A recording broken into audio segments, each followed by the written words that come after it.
Ngầu hayong ke bebas lambayan Dangay pano takakay ko Dangay pano siya'y tumatang jayan Dangay panibaran begreng nunawan Dangay pano takakay ko Hayang bebas sabay Dangay pano takakay ko Dangay pano sa'y masang jayan Dangay panibara begreng nunawan Dangay pano takakay ko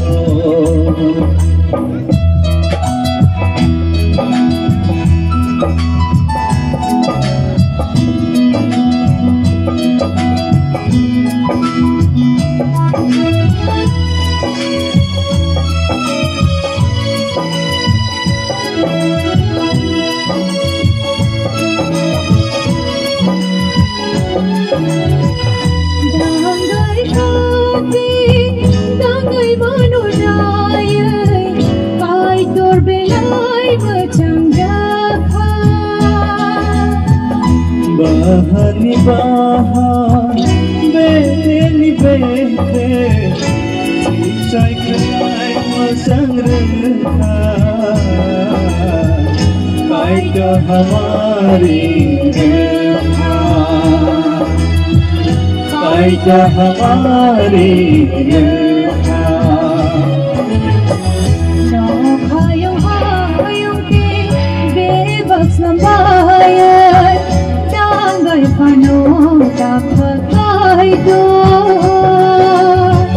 Dangay pano siya'y sumasang zayan Dangay panibara begreng nunawan Dangay pano takakay ko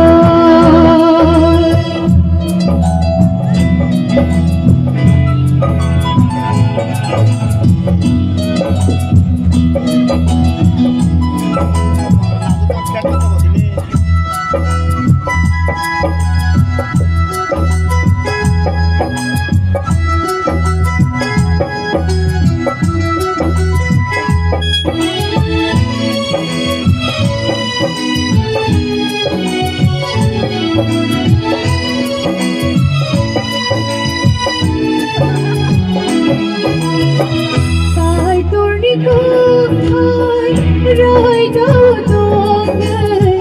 Orong ngaya'y korok siyang ka Inihanin makamabayan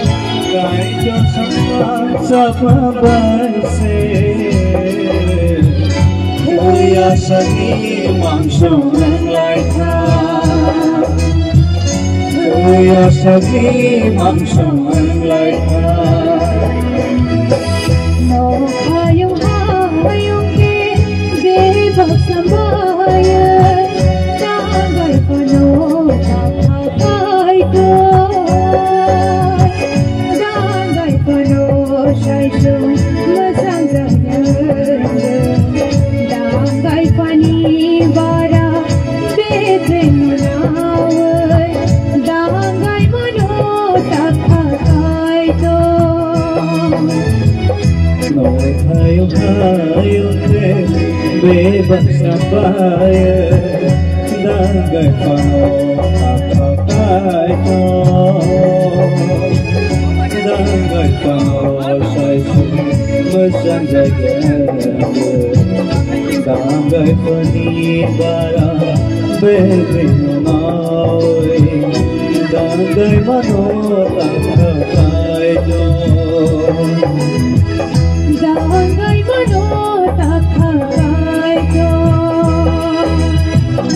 Dangay manok takay ko